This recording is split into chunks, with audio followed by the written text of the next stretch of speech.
All right, my name is Sarah Gura, and I'm a master's level licensed clinical professional counselor in Illinois and a licensed mental health counselor here in Florida. My practice is the self-care path, and I specialize in treating first responders. I have Josh Jessup from Illinois and Sean from I've Got Your Back in Canada today, and we're just going to talk about first responder psychological support and what's happening. Josh, I was going to start with you. You said you've got a new program going on, so I want to hear about it. Yeah, I'll just give you a little background. Thanks for having me, Sarah, and good to see you, Sean. Um, I'm in Central Illinois. I've been in the fire service for about 27 years, a career firefighter for 21, and worked myself through the ranks to deputy chief. And one of my primary responsibilities now is health and safety. So I have had a passion for peer support and taking care of people in that capacity for the last 12 or 15 years in Central Illinois. And now it's my responsibility completely for our department, which is nice. Throughout my career, I've had all the same struggles that most everybody else has as they've walked through this, including divorce and loss and lots of other things. So personal and professional, but then organizationally, we've had a lot of struggles too. And kind of some of the impetus to me getting involved with peer support and behavioral health management in the fire service was an active duty member who died by suicide in 2007, followed up with several other things that we dealt with different members, including I think we're up to 7 PTSD disabilities granted out of my department of 100 people. So we've had some organizational struggle, and in 2013 started our own peer support team with your help, Sarah. As you remember, we came to the one of the first classes that you provided in Illinois when you were getting started here, and started peer support in 2013. And since then, I have grown to, I think we have 21 members out of a 100-member department, including chaplain, retirees, spouses, and we run quite a few different programs for spouses, retirees, and families throughout the year, including a quarterly behavioral health and safety and wellness training. So we have built something really good, and our members are really taking advantage of all the services that we have provided, and we're seeing a better and more healthy workforce. But along the way, it became clear that in this part of the state, we didn't have anything for everybody else. And so I was fielding a lot of phone calls from police, fire, EMS, dispatch, anybody who was dealing with traumatic stuff, and just looking for help. And so I was trying to organize resources for people and helping all of these departments. And so that became a little bit overwhelming. And so I've worked with, I don't know, I think we have about a dozen vetted providers that we use for referral services that we would consider culturally competent therapists. And so I've kind of banded some of them together, and we started a regional peer support group for all uniforms. And so over the last 2 years, we've built that out. It's called the Anchor Point, and right now we have a roster of about 110. We just had a training a couple weeks ago where we trained 14 more. And it's again, it's all uniforms. We decided that the human experience is the human experience, and people just put on different uniforms.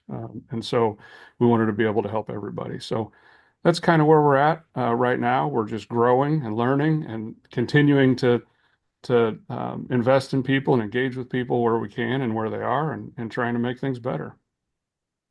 Of course, I think it sounds incredible, Josh. I think this is so fun. I know we talked a couple of years ago and you were like, I've got to start something new, and you do it. You've stayed involved all these years. I think, your heart is in this wonderful place with all of us, kind of pioneering, I keep saying, a way to get psychological support to those who need it in the first responder world. And Sean, I want you to again introduce yourself, and again, a bit of a similar story starting with a suicide, but can you give us another intro to what's going on in Canada?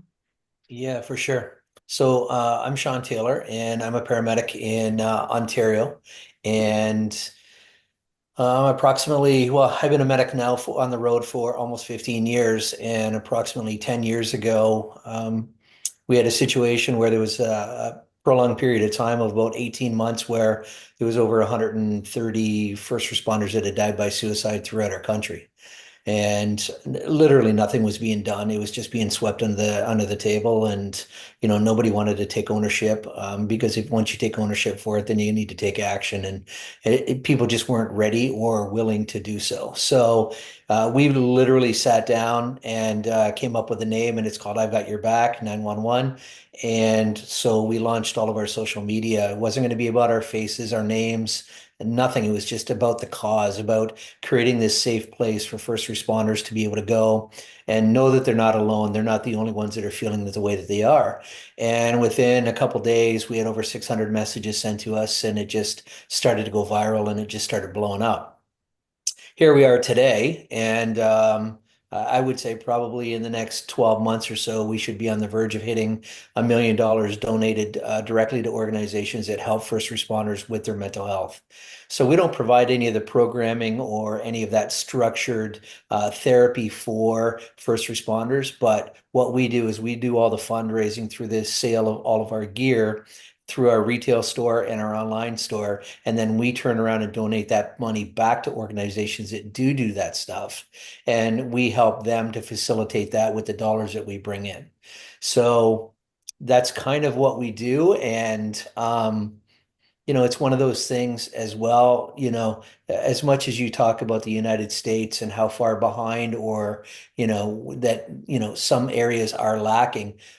Don't get me wrong, there's still a lot of places here that, are not proactive, and, they don't believe in those four letters of PTSD, and it exists, and they just want to deny it. And again, like I said, once they accept it and once they acknowledge it, now they got to do something about it. And it's tough. It's taken a long road for 10 years now that we've been doing this, but we have seen some changes. We fought some government legislature. Us and some other groups lobbied pretty tough with the provincial government that we had here. And probably about 5, 6 years ago now, they actually brought in what they call the First Responders Act. And now it's presumptive legislation. So previous to that, even though I'm a paramedic and I had a diagnosis of PTSD, I would have to prove, in order to get that, workplace allocation of dollars so that I can still pay my bills and do all the things that I need to be able to do to live, and to get that therapy and everything else. I had to prove to them that what call exactly I received the diagnosis of PTSD on, not the other 15 years or the 10 years or 20 years I've been doing this job and seeing all the trauma and being exposed to all the trauma that I've been exposed to. The legislation that came in, the First Responders Act, is now such that because I am a paramedic, it's automatically assumed I got that diagnosis because of my job, and it's making those claims get through quicker, make them happen. Your life isn't falling apart while you're constantly in court trying to fight all this stuff just because I just need help for doing what I do. So it's made a huge difference. We still got a long way to go, but again, we still do see services that are very proactive and some that are just lagging behind. They say all the right things outside the door when the cameras are on, but as soon as you have those conversations behind closed doors, it's a different scenario, And right? that's so true, Josh, here in the United States, that we talk this talk of, we want to support first responders. We have initiative number 13 that first responders and their family members must have access to counseling and psychological support services. And yet, once someone says, hey, I don't feel good mentally, our system kind of breaks down. What do you think about it, Josh? Yeah, I think that's true. And I think there are some places, just like Sean says, that are doing a great job. And there are a lot of places that aren't. And there's a lot of barriers to that, right? And I think that's part of the struggle, is identifying those barriers and then chipping away at them a little bit at a time. And in this world that we're working in now, where we're trying to help first responders and their families from all disciplines, we're finding that there are different struggles in different places. It does matter what the uniform is, about how you're treated, or maybe the stigma associated with asking for help, or the fears associated with asking for help, um, from fire to paramedicine to the police. It's all different. And so trying to navigate all of those things also is another difficult road to travel. But I think to Sean's point, there are a lot of places that are doing great things. And so looking at those models and trying to find ways to incorporate even the smallest change organizationally will chip away at those things and make things better. And it's a long haul. We didn't get here overnight. And so it's going to be a more than an overnight trip to get out, you know. For It's sure. going to take a long time. Absolutely. I think one of the coolest things Illinois did recently is starting June 1st of this year, you don't pay a deductible or copay for your mental health services. So certainly, yes, we're chipping away at it compared to when at least I started, over 15 years ago. But Sean, I wonder if you could speak a little bit to your app and some of the data you've collected and why these services are really important. Yeah, for sure. So one of the next steps in our evolution was we developed a peer support app. And it's not a wellness app, so we don't look at telling people how many scoops of vegetables they need in order to make it through a 12-hour shift. I don't need to tell you how many hours of sleep you need to be able to get through that shift, whether you're police, fire, EMS, whatever. We are strictly peer support. And it is 100% confidential, completely anonymous. So we take away all of that stigma for asking for help. So it's a free download once we get it into a service. And we work with the wellness division or the peer support team. We try to stay as far away from upper management and the chief as we can, because as you know, we just inherently don't trust within our jobs. And we find that if they get a sniff that this might even remotely be coming from the upper management or the chief, there's going to be no buy-in on this at all. So it's not linked up with your EAP program or anything. This is strictly standalone. We offer it, we create a generic community code for every member in the service, so everybody has the same login. There's no identifiable markers at all as to that this is Josh that is going in there and asking for help. We try to keep it as simple as possible because we also know that by the time people are ready to ask for help, they're way past the point of needing it. So we keep it as simple as we can. You get into the app through your community code, and then there's a strictly small drop-down menu of about 4 or 5 options. And we're just trying to categorize why you're looking for the assistance, whether it's addiction, whether it's personal relationships, whether it's a fatality call, whether it's management or whatever that is. And we work with the service in order to keep that language exactly the way that they look at the health of their people. So that allows us in the back end, once we get people in there asking for assistance, we can categorize why they're looking for help. And I'll explain why that's so important in just a minute. And from there, you can either enter into a two-pronged approach. You can go through your own peer support team that we've already got loaded in the app. So all of their emails and their cell phone numbers are loaded into the app, depending on how you send out those requests or your peer support team members get those requests for assistance. You can start into a anonymous chat with your peer support team member, and you can go through and then you can have those conversations back and forth. The resources can be then sent out to you. And, once that help is no longer needed because you've got those resources, then you delete that case and it's completely gone. There's nothing to find. There's nothing left over, nothing saved from all of those communications. The best thing about this is being completely anonymous. In the policing world, it's very litigious. So we also understand that if there's an officer that's under investigation, they can be subpoenaed for anything. And if you subpoena our records and want anything from our app, there's nothing to get because, again, everybody gets into the app the exact same way. There's no identifiable markers as to who's who. But once that case is done, all that chat is deleted anyway. The other thing is, if you don't feel comfortable going through your own peer support team for a whole host of reasons, then we have an organization that was started by a couple police officers, and it's called Boots on the Ground. And Boots on the Ground provides external peer support, which is also completely anonymous. And they have over 225 active volunteers answering those phone calls. And every one of them is either current or retired, firefighter, police officer, paramedic, military, corrections, or dispatch. So you're going to speak to a like-minded individual every single time you call into that line. You're not going to spend the first hour of your call trying to explain to them what you're feeling, what stresses you have, and what you actually see on your job. Makes it so much easier for you. So then we go into the back end of this thing. We can collect that data as to why you're looking for assistance and then how many clicks have looked for assistance, whether it's through your peer support team or boots on the ground. That way, at the end of the year, you can justify this app to your management team, to that chief, and say, this is exactly why we need this. We've never had this data before. Everything has been anecdotally, and it's been, yeah, we get about this many calls. Now you actually have that data. You have those sidebar conversations with people at different events or at your fire hall or wherever. And somebody says, hey, Josh, I know you're in charge of the peer support team. I'm just having an issue after that fatality we had last week. I just can't sleep. I got to drink a bottle of wine every night before I can go to sleep. I wonder if you can throw me some resources. Yep, no problem.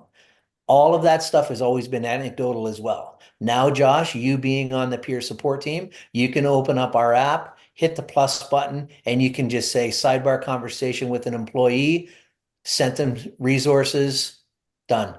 That's now been calculated in there, and you now have that data. So if that happens 10 times a year, 50 times a year, 100 times a year, you now have that data included in there. So we can then go and we can justify why we have this app, how good this app is being used, and look at the health of our people. You know what I mean? Absolutely. I want to ask Josh a couple things about what you were just saying, Sean, because like one was, Josh being a deputy chief now, you got that. We're not going to tell you nothing, Yeah, but yeah, I heard also, it. I heard yeah. it. So I wanted to ask you about that. And then two, like, are you collecting data too so that you can say, hey, this year we've had a ton about addiction or a ton about divorces, or this quarter was kind of heavy in depression. What's going on with your stats and your role as chief? Yeah, so I'll start with the data. Uh, we're not really collecting anything. And Sean's absolutely right. It's all anecdotal. Yeah, I can tell you that we've saved lives and we've saved marriages and we've saved families and we've saved employees from leaving the job just because I was a part of those stories. But I don't collect any data. That's something that we're working on in our regional group right now. And it would be your last example, Sean, where one of the peer support team members has that conversation. They're the one entering the data. It's not somebody reaching out for help necessarily doing it on their correct. own, like you Yeah, collect in the app.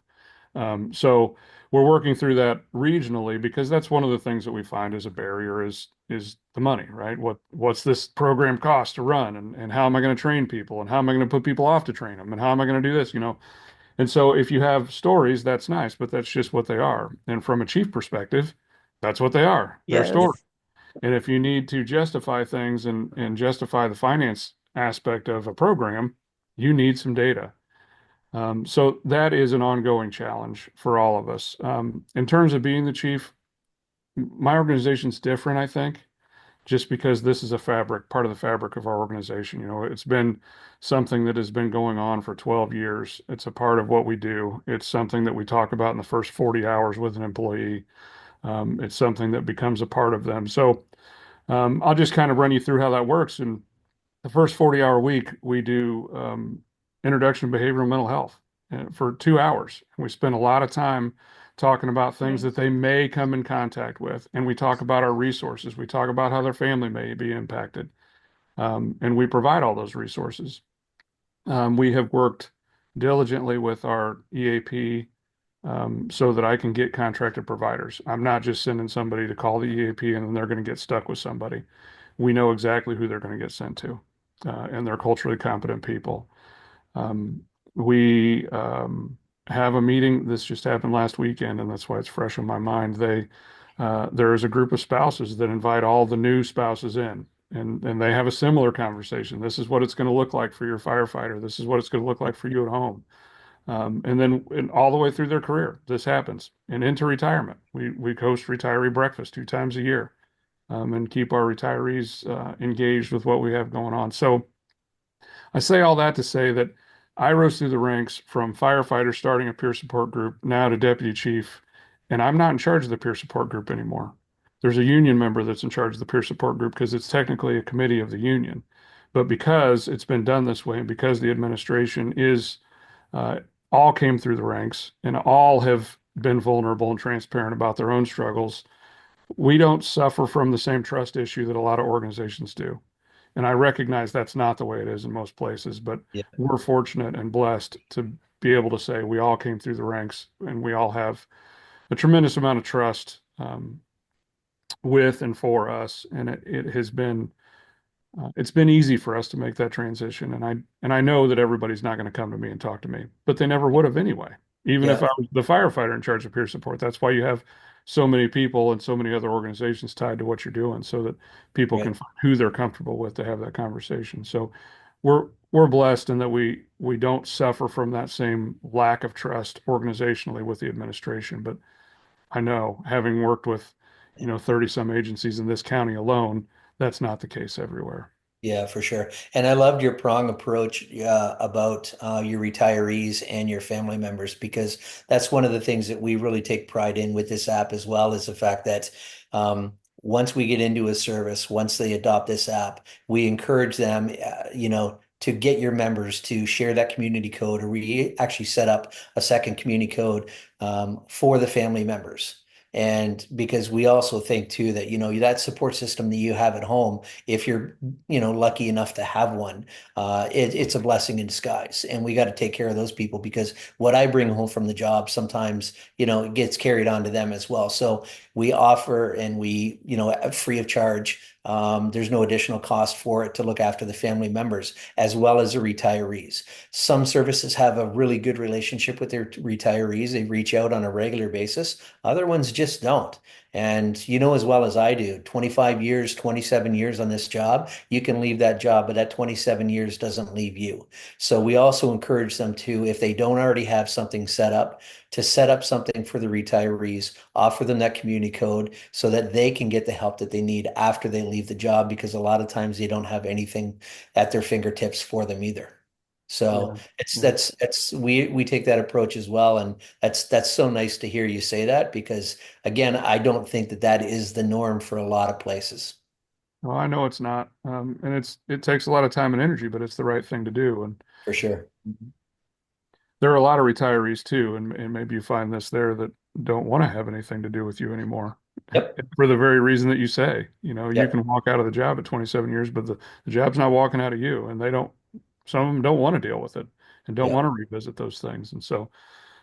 We leave it up to them, but we do have an open door. We have a big family picnic that they're always invited to, and then two retiree breakfasts, and they're always welcome in our house. And in fact, it's good to have them in the house sometimes so that they can kind of remind people where they've been, and it helps the younger people understand where they came from and the things that were done long before they walked in the door. Absolutely. Set this new generation straight. Yeah. I I love what both of you are saying because it's such a difference from when I first started. And I felt like there was nothing. We were starting from nothing, even though there were some things happening here and there.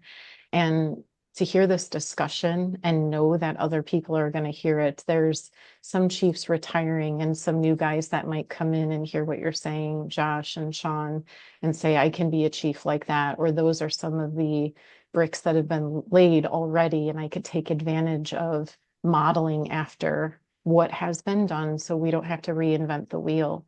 And maybe we're coming up on the next generation where there can be more change because we're laying down that framework. But I'm curious what else each of you think that we need to continue this psychological support and this change.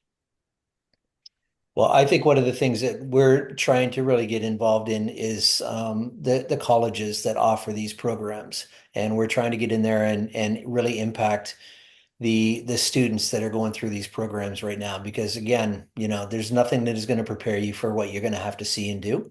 And we've mentioned this many times. The average person in North America sees between 3 and 5 traumas throughout the course of their lifetime.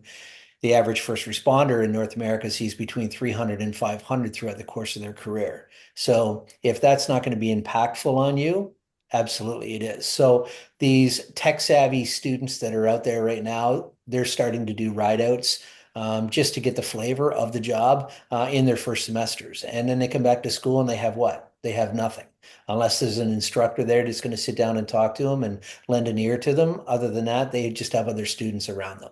So we're trying to really impact that. We just actually made headway into the first college that's going to be offering our app to all of the students in the first responder programs, including the health and safety program as well. So that's going to start in the fall, and it's huge. I think that that's massive when it comes to impacting these students as they come into the job, and then when they get into their services, they can have that impact in their services as well. I think that's a great plan, and we've done some of the same. We have a community college and a university in our city, and we have been invited into the community college for the paramedicine program. So we do some introduction to behavioral health work with the paramedic students. It gets a 2 hour block. I know that doesn't seem like much. It gets a 2 hour block in our fire academy, so we get them young. Um, I think some of the things that we have done that we just need to continue to build on are the family resources and ensuring, just like you said, Sean, that we're really surrounding the first responder and the first responder family with all of the resources that they need and letting them know that whatever they're dealing with is absolutely normal. We're validating those things that they're struggling with or may struggle with and finding ways to help them through that and walk through those things with them and making sure that they know that they're never alone walking through whatever struggle it might be, whether it's personal or professional. We're gonna continue to be with them all the way through their career and beyond, to Mhm. make sure that they always know that that's a resource. Well, we've kind of walked hand in hand with Wounded Warriors Canada here. They've started a new program that we help them fund, and it's called Surviving Spouses. And what they do is a couple times a year, I think it's every quarter, they bring a bunch of spouses together that have had their loved ones die in the line of duty or by suicide. And it's like a 4-day program. They have therapists there. They have a lot of different modalities there for them to go through. But these are relationships with that these 6 or 8 or 10 people are going to develop, and they're going to be extremely strong relationships after the 4 days. And they'll probably have them for life because they have that one thing in common. They had that first responder spouse that has died either by suicide or in the line of duty. So it's one of the things that, we're so humbled about, being able to have the support that we have. We bring in those funds so that we can then turn those around and get them out to different organizations that can have that impact. That's great. I Hmm. I do think those things are great. And that particular program reminds me of Jeff Dill's Firefighter Behavioral Health Alliance and how he works with not only tracking firefighter suicides, but also working with families and providing support and education. So we are doing it. But as you were both talking about getting them young, I was imagining what a career day looks like, when a firefighter or a fire service professional is asked to do a career day. You come out in your gear and it kind of excites all the kids. But if we actually told them that it's human illness, human death, human suffering, human stupidity, property destruction, um, gosh, that would change, the way that people feel about the career. And yet both are different versions of the reality. So I was also curious about when you're teaching about peer support and about psychological support, how do you each help balance between, yes, there's pediatric deaths and suicides and murders and car accidents, but there's also this amazing stuff. What comes to mind when I say that? Well, I think one of the things we do go out and speak to some students, and whether it's first year students, second year students, it doesn't really matter to us. But I feel anyway that I need to be extremely real with them. They need to know exactly what they're walking into. So I'll start off with a story. It's a good news story. We had a save, or I delivered a baby, or whatever this looks like, or a real funny story. But then we get into the realities of, the harsh stuff that we actually have to see and do. And by the time when I start that story, you can see them. I look around and I see all their faces and they're like, oh, wow, this is great. Oh, yeah, this is awesome. This is what I want to hear. And then by the end of the story, they're like they don't know what to say. It's, reality just kicked in. They just learned exactly what you're going to have to do out on the road, the decisions that you're going to have to make when you're out there. It's not easy, and but it's a good glimpse into the realities of our jobs and what we have to do. And just think it's also important too that we need to hang on to all of those good stories because we don't have near as many of them as we do bad stories. We're going to lose a lot more than what we're going to save, and that's just reality. And they need to be aware of that, but they also need to know that, some of those good news stories are the ones that you really hold on to and grasp onto. Yeah, Love that. How about you, Josh? I would say that's a really good method to keep score, Sean, is keep a record of those good news stories so you can refer back to those.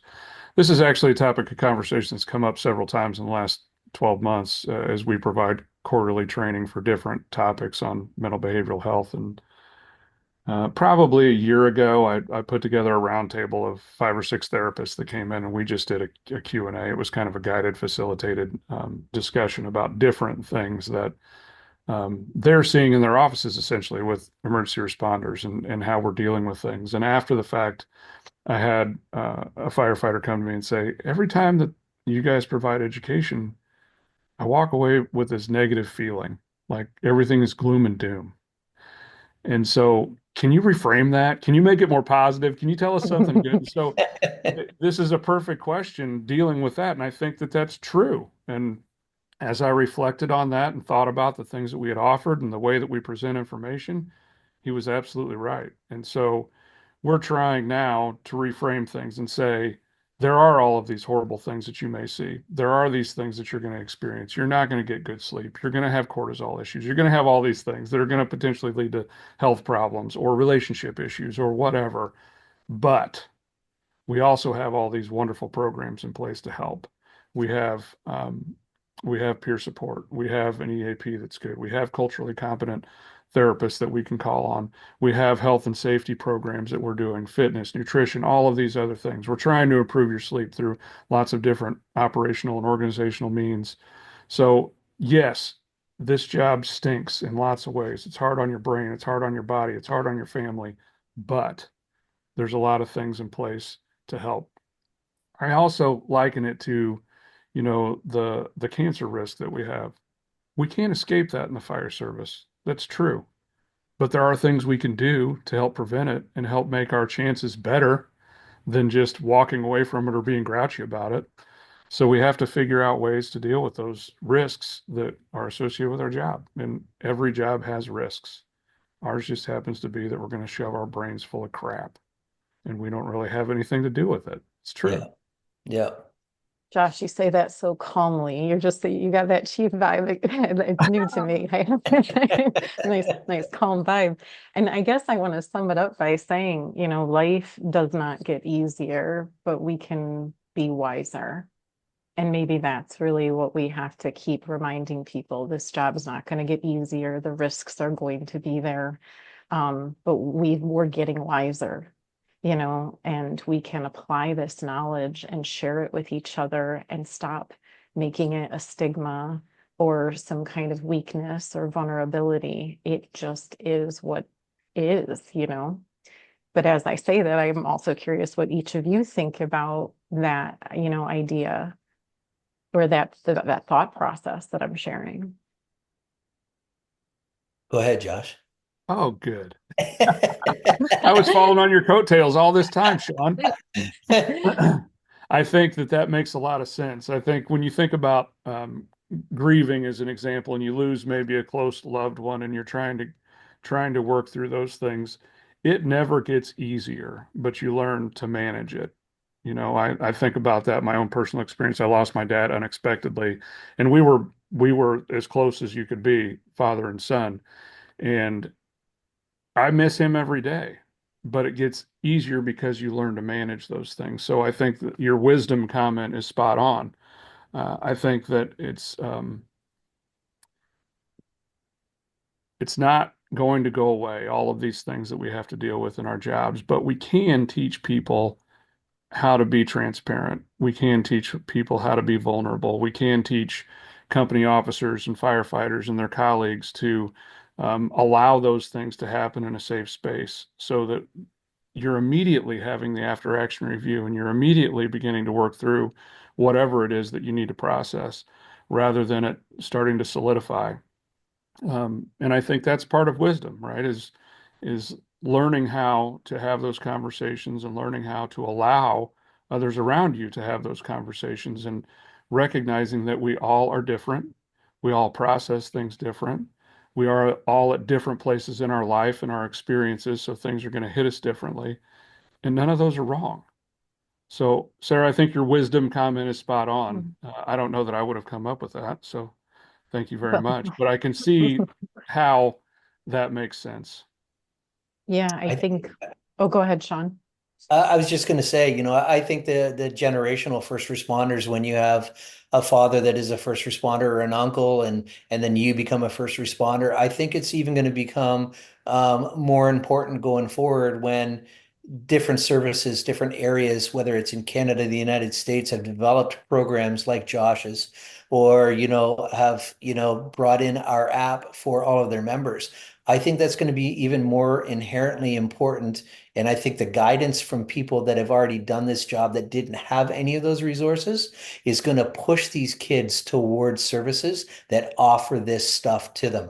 Because, again, it comes down to I've been there. I've done that. Just take my knowledge, take what I've done, and let me just kind of guide you a little bit. And if that means that these three other services that have offered you jobs don't have programs like this, but these two do, I encourage you to go to those two because, and I think also those young students that are going through this that have to make those decisions.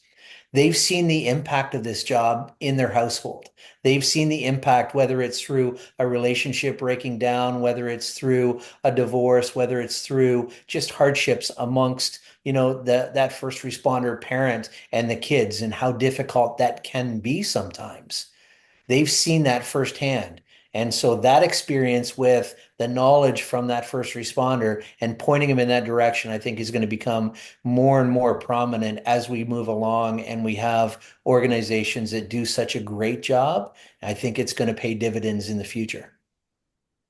I agree because the old school way was don't talk about it, don't cry about it, don't ask for help, or we're going to name call you, ostracize you, put you out on the island, talk Yeah. behind your back. At least that's how I remember getting started. Or there was even, if I showed up to teach, it was a little bit like this EAP lady. And I'm like, first of all, I'm not an EAP lady. I almost had to separate myself. But there was such a bad rap and we are really changing that. And if we can change the don't talk about it, don't cry about it, don't ask for help rules, then I think we're doing the wiser, for sure. Yeah. Yeah, I think that there's been lots of retirees that have come forward over the last 10 years that said, I wish we would have had this. So I know we're doing good. And I know it's not that they did things wrong. It's that we could have done things better. And so we're trying to do things better now. A Yeah. great way to put it.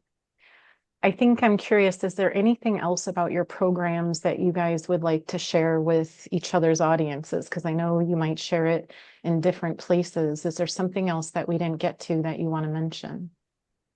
I think with our app itself, I know that it's very important to have that anonymity. And I think with the limited amount of data that we do capture in the back end, one of the things that I find really encouraging is the fact that we can see those live trends happening as they're happening. So instead of taking that retrospective look 5 years down the road and saying, geez, look at all those addiction calls that we've had for assistance. I wish we would have known that way back then. Whereas right now, you can literally go in and do a deep dive into that data every quarter, and you can see that spike in those addiction calls or those, personal relationship calls for assistance, and maybe allocate some dollars to that, re-education and that resilience training, or, in Josh's, world where he goes out and finds a therapist that is going to be great for his people in that area and then offer their services to them as well so that you mitigate that trend and you can stop it from happening. I think that's huge. And, it's just one of the things that we built into this app, just through different communication and obviously lived experiences in this job. Awesome. How about for Yeah. you, Josh? Anything else you want to add? Nothing specific to the program. I'll just say, because I'm sure that there may be people that listen that know that they need something in their department, and they may be that champion that's trying to make it happen, and they may be discouraged or frustrated or feeling like they're not making any headway. And I've been there, and I just would encourage them to keep going. You're doing the right thing, and you're trying to make a difference, and you will make a difference. And it just takes time. Like we've already said, it's several hundred years of history that we're working with here, and it's not going to change overnight. And so it takes patience to make generational change, but keep moving. Outstanding. As always, I love these conversations and your willingness to have them so that people can listen on their own time and sort of process what everybody's doing and how we can make a change for the better. So thank you, Josh, and thank you, Sean. And again, everybody, I'm Sarah from the Self-Care Path. Thank you so much for tuning in and listening, and take good care. All right. Bye-bye, everybody.